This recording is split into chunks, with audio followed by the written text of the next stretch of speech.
I think everyone's back now. Welcome everyone. Thank you for that whirlwind of breakout rooms. And appreciate that was sometimes might have felt clunky moving from one to the other. While you've been in those breakout rooms, I've been reading the jam boards from all of them.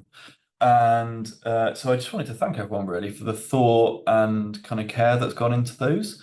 What we'll be doing with the jam boards from the first set of breakout sessions around the standards is we'll be starting to collate those, and they're going to really inform how we do this work at future learning sessions and the work that coaches do with wards individually, particularly thinking about some of the barriers that have been identified and really kind of people really thoughtful about that. So thank you for that, and we'll obviously collate those and share them at the moment. It's quite hard to read all of them at the moment because there's so many post-it notes on the jam boards. From the second set there that we've looked at, I just had a comment really, which is that, you know, we're kind of aware, everyone's aware, I think, of the size of the challenge of this work and the size of the challenge of working on a ward at the moment. But actually, when you read all of those things that people are doing already, things that people are proud of, there's a lot happening. There's a lot that has happened, and I think it's really helpful to kind of keep hold of that. And I really sort of truly believe that it's lots of those small things that people are doing and bigger things that will add together to make a big difference that we really want to make on this program. And that's why everyone's here, isn't it, today, and being part of the program. So thank you everyone for all of that. That's the end of the breakout rooms. No more breakout rooms to go into today. And just to say, we will be, we've not done an online session this big before, and we will be obviously looking at our own learning in terms of how we can make that smoother, how we can make sure we best use the time. So you'll probably see tweaks to that happening as we go along all the way. But I'm just going to give a little bit of information about a few practicalities of the program now for the next few minutes. So if we just go to the next slide please, Fab. So the first thing is that, and by the way, this will all be shared through a newsletter that will go to everyone this week with an update on the program and also lots of this sort of information. So this slide is setting out the milestones for what we think or would like wards to do while they're doing this work. So at the moment, we're having those initial coaching sessions with wards, and about 220 wards on the program. And by the end of this month, so by the end of July, about 80% of those wards will have had their first session with coaches, and the rest of them are being organised. Like, that's really good. That's a really good process in the last sort of from sort of towards the end of June to the end of July to get that many in. Great work from our team to be traveling around the country to meet you, and we've had some really lovely feedback from all of those meetings, but thank you as well for your engagement. So that session, we followed up with a second session, and they're really about thinking more as a ward about what the standards mean to you, how you want to sort of address the work. And then we're really looking for wards to start implementing and testing new ideas from October. Now, if you're ready to test some new ideas now, please do, don't wait. But that's our sort of timeline, is thinking that we really want that to be happening by October. And we will, and that will give people about 18 months to be testing ideas on the program to the end of March 2026, which is, we think, long enough to be able to sort of make the change that we want. We're going to be, we'll talk in a moment about the measurement plan, but we're going to start with some of the staff and patient questionnaires after the summer. And we'll be working with trusts around submitting data. As I say, I'll talk a bit more about that in a moment, again, after the summer. Throughout all of it, really important to have a focus on lived experience participation. We'll support with that, but also it's really, we're going to hold for quite a firm line in that these projects won't work if they're not co-produced, but we will support with that as much as we possibly can. Yes, I'll talk in a minute about the survey. Sorry, I'm just looking at the chat. And in general, you know, meet regularly throughout the program, think about anti-racism, think about autism-informed care, think about trauma-informed care. We'll be bringing those things into a lot of our sessions that we have. So that's the sort of high-level milestone timeline for the program. For wards, if we go to the next slide, please, Fran. Sorry. So these are, we're going to have loads of opportunities to meet together. So these are two of the types of meetings. So one of them is today, the National Learning Session. We'll be having one of these once a quarter throughout the program.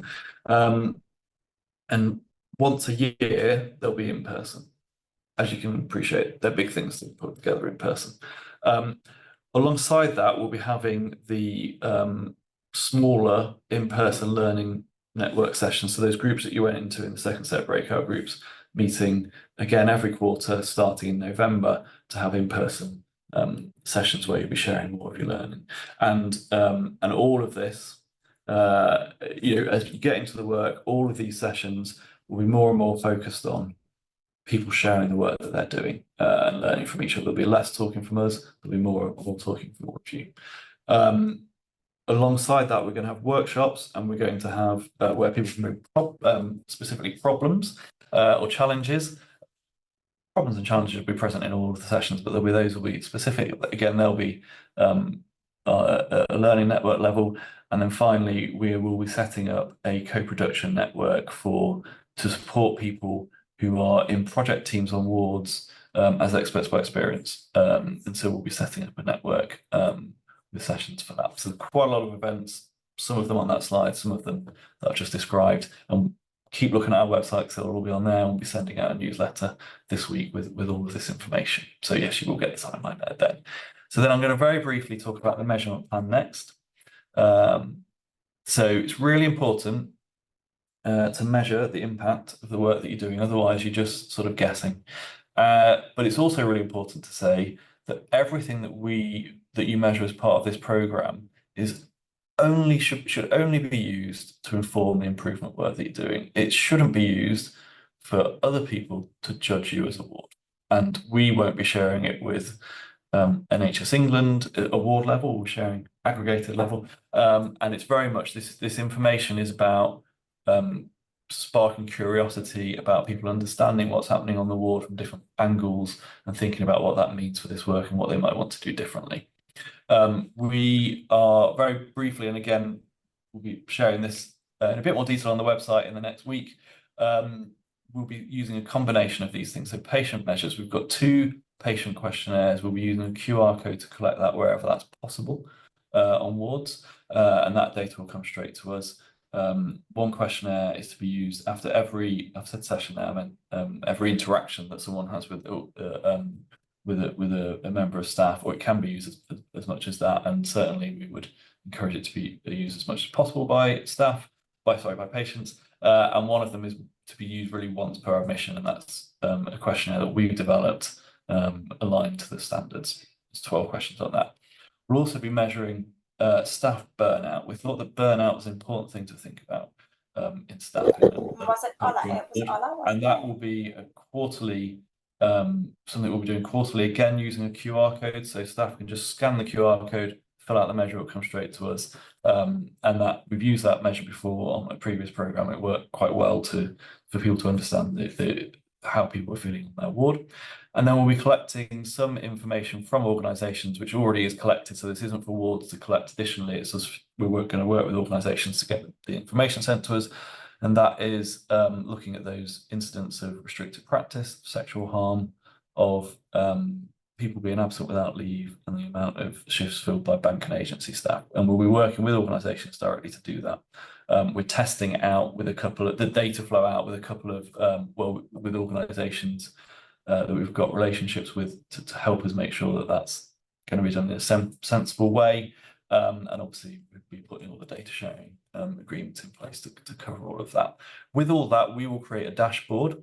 It will look something like the one I've just put on this that is on this slide, although that is dummy data and don't really look too closely.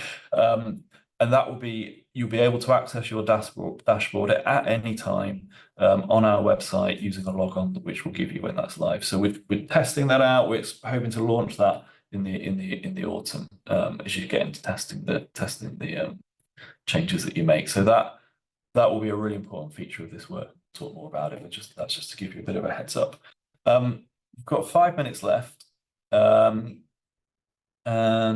So what I just wanted to do, well, to do really was to thank everyone, as I think we've done already. We are collecting feedback on today's event, so please scan the QR code there. We absolutely want to learn what we can do better at future events. It's valuable time that people are giving us, and we will,